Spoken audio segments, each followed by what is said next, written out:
meneruskan kemarin dari pembacaan kitab Uqudul Zain. Amma ba'du, adapun setelah itu, setelah rahmat dan salam semoga selalu tercurahkan kepada Nabi Muhammad, kepada keluarganya dan sahabatnya. Fahadza, maka bermula ini kitab syarhun, satu syarah, satu keterangan tolaba yang telah meminta akan keterangan tersebut, minni dariku, kata Syekh Muhammad Nawawi Ibnu Umar Al-Jawi, ba'dul muhibbin, oleh sebagian orang-orang yang cinta, ala risalatil mu'ata'alliqati, atas satu risalah al-muta'alliqati yang berhubungan bi umuri zaujaini, dengan urusan-urusan suami istri. Bahwa kitab ini seorang pengarang Syekh Muhammad Nawawi Al-Bantani bercerita sebelum mengarang kitab ini bahwa ada sebagian muhibbin, orang-orang yang mencintai, meminta kepada beliau agar beliau memberikan satu keterangan sebuah ilmu yang berhubungan dengan suami istri. Alati sonapaha ba'dun nasihin, yaitu risalah yang mengarang akan risalah tersebut oleh sebagian orang-orang soleh. Wasama ituha, dan kemudian Muhammad Nawawi Ibnu Umar Al-Jawi, beliau menyebut kitab tersebut Uqudul Zain, yakni kitab Uqudul Zain. Maka beliau namakan kitab tersebut adalah kitab Uqudul Zain, yang fi bayani huquqi zaujaini, di dalam menjelaskan hak-hak suami istri. Di dalam kehidupan berumah tangga perlu dan bahkan wajib kita untuk memiliki ilmu, karena bagaimanapun pernikahan adalah ibadah yang memang lama, ibadah yang memang sampai nanti kita kepada menghadap Allah akan dipertanggungjawabkan. Maka dulu pernikahan itu adalah syariat Nabiullah Adam alaihi salam. Dulu Nabiullah Adam menikah dengan Sayyidah Hawa di surga, maka syariat itu tidak dihilangkan pada umat Nabi Muhammad, dan bahkan nanti di dalam surga syariat itu tidak dihilangkan. Maka dalam keterangan kitab yang lain, nanti di surga Nabi Muhammad akan menikah lagi kepada Sayyidah Maryam, yakni ibundanya Nabi Isa alaihissalam. Maka nanti pun kita akan menikah lagi. Wa arju, dan aku berharap minallahi, kata wa arju, dan aku berharap, kata beliau Syekh Muhammad Nawawi Ibnu Umar Al-Jawi, minallahi, dari Allah Ta'ala Maha Tinggi Allah, al-i'anata, akan pertolongan. Aku berharap akan pertolongan atas mengarang kitab ini, kitab Uqudul Zain. Karena bagaimanapun semata-mata la haula wala quwata illa billah, tidak ada daya kita melakukan sebuah kepatuhan dan tiada kekuatan kita dalam meninggalkan kemaksiatan, semuanya dengan pertolongan dari Allah Subhanahu wa ta'ala. Maka pengarang tersebut memohon kepada Allah akan pertolongan, akan kemudahan di dalam mengarang kitab Uqudul Zain tersebut. Wal ikhlaso, dan semoga Allah berikan lagi akan keikhlasan. Wal qubula, dan akan penerimaan. Wa naf'a bihi, dan akan kemanfaatan bihi, dengan kitab tersebut. Semoga Allah berikan ikhlas, artinya bersih. Artinya bersih, mengarang kitab tersebut karena Allah, dan semoga Allah terima dari karangan tersebut, dan semoga Allah berikan kemanfaatan dari kitab Uqudul Zain tersebut. Bijahi Sayyidina Muhammad, dan dengan kegagahan, dengan pangkatnya Nabi Muhammad. wa azwajihi dan istri-istri Nabi Muhammad, wa zurriyatihi dan keturunannya Nabi Muhammad, wa hizbihi dan tentaranya Nabi Muhammad. Semoga Allah berikan kemudahan, keikhlasan, Allah terima dan Allah kasih manfaat dengan sebab Nabi Muhammad. Bahwa Syekh Muhammad Nawawi Ibnu Umar Al-Jawi ini mengajarkan kepada kita agar kita bertabaruk, bertawasul dengan kemuliaan Nabi Muhammad. Semoga Allah berikan kemanfaatan kitab tersebut, bukan karena diri beliau, tapi karena orang-orang yang mulia, yang dekat, yang dicintai Allah, yakni Nabi Muhammad. Mudah-mudahan kitab Uqudul-Jen ini menjadi manfaat, menjadi nasihat kepada kaum muslimin yang lainnya.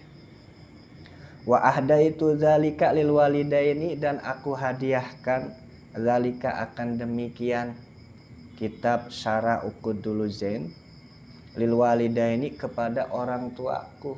Semoga dari mengarangnya aku dengan kitab Uqudul-Jen ini Allah berikan pahala terkhusus kepada orang tuaku. Rajian minallah, akan berharap dari Allah, gufrona dzunubihima, akan pengampunan dari dosa-dosa keduanya. Semoga dengan sebab aku mengarang kitab tersebut Uqudul-Jen, Allah ampuni dosa-dosa kedua orang tua saya. Begitu kata pengarang dari kitab Uqudul-Jen tersebut. Maka boleh buat kita melakukan amaliyah yang baik, kita niatkan amaliyah tersebut sebagai pengampunan untuk dosa kedua orang tua kita, atau sebagai pahala untuk orang tua kita. Semoga dengan sebab amaliyah yang kita lakukan, orang tua kita diampuni oleh Allah Subhanahu wa taala. Wa irtifa'a darajatihima, dan bukan cuma diampuni dosa, semoga Allah angkat derajat kedua orang tuanya. Anahu ta'ala, sesungguhnya Allah ta'ala, wasi'ul maghfirati, itu yang maha luas pengampunannya, wa arhamur rahimin, dan yang maha sayang dari sekalian yang sayang. Bahwa Allah memiliki sifat maha sayang dari sekalian yang sayang, yakni satu tetes yang Allah berikan untuk makhluk-makhluknya. Seandainya sifat sayang itu dijadikan lautan, maka lautan itu sifat sayang Allah. Dan Allah ambil satu tetes, Allah berikan untuk makhluk-makhluk Allah, sampai kita tahu ada binatang buas tidak berani memakan anaknya. Itulah dari sifat kasih sayang yang Allah berikan setetes untuk seluruh umat-umatnya. Bagaimana Allah yang maha arhamur rahimin, semoga Allah menyayangi kita semua. Qalal musannifu, telah berkata oleh Imam Musannif, syakarallahu sa'yah, semoga Allah membalas akan perbuatan musannif. Apa berkata musannif tersebut?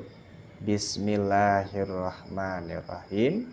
Musannif tersebut memulai dengan hamdalah dan memulai dengan bismillahirrahmanirrahim. Karena hal apapun yang diawali dengan bismillah, maka mudah-mudahan menjadi keberkahan dan mendapatkan pahala yang besar di hadapan Allah. Iklam, ketahuilah olehmu, annal basmalata, sesungguhnya bismillahirrahmanirrahim, kasirul barokati, itu banyak keberkahannya. Maka bismillah ini adalah satu kalimat yang banyak keberkahannya. Man dzakaroha, siapa orang yang sering menyebut basmalah, bismillah tersebut, hasolalahul ma'mul, maka terhasillahu bagi orang tersebut al-ma'mulu, oleh sesuatu yang dicita-citakan. Maka dengan sebab bismillah, ketika seorang melazimkan tersebut, di dalam kitab Uqudul-Jan ini akan terhasil baginya sesuatu yang diinginkannya. Maka di seluruh aktivitas kita gunakan baca Bismillahirrahmanirrahim. Waman wajaba alaiha, dan siapa orang yang mensenantiasakan alaiha atasnya basmalah tersebut, hazo maka mendapat orang tersebut bil qabuli dengan penerimaan. Maka orang yang sering melazimkan basmalah dalam aktivitasnya maka mendapat penerimaan amaliyah ibadahnya di hadapan Allah, dengan sebab tadi dia sering melazimkan Bismillahirrahmanirrahim. Maka Bismillah tersebut adalah kalimat Allah yang agung. Ada Bismillah yaitu hukumnya wajib, yakni ketika kita membaca surah Fatihah di dalam sholat, maka mengucap Bismillah hukumnya wajib. Bismillahirrahmanirrahim, alhamdulillahirrabbilalamin, itu wajib. Ketika kita bermazhab Imam Syafi'i meninggalkan Bismillah di dalam Fatihah, maka hilang satu rukun tersebut, maka sholat kita bisa batal.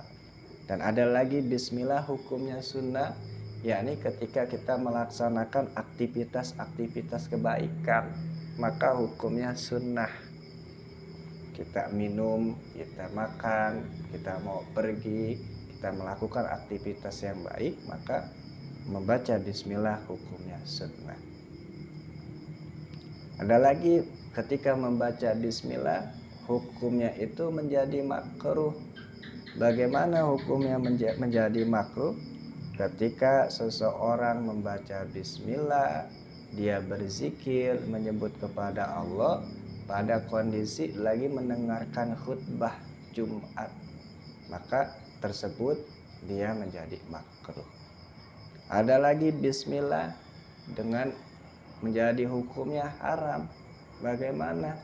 Yakni keadaan orang, naudzubillah min dzalik, sedang minum khamr, dia mengucap Bismillah, tahu khamr itu sesuatu yang dilarang, dia mengucapkan Bismillahirrahmanirrahim. Atau sedang mencuri, dia mengucapkan Bismillahirrahmanirrahim, maka itu menjadi haram membaca Bismillah, bukan mendapatkan pahala, malah mendapatkan dosa. Maka ketahuilah sungguhnya basmalah tersebut banyak keberkahannya. Orang yang senantiasa atas basmalah maka mendapatkan dengan penerimaan amaliyah ibadahnya. Mudah-mudahan ada manfaatnya. Kurang lebihnya mohon maaf. Wabillahi taufiq wal hidayah. Wassalamualaikum warahmatullahi wabarakatuh.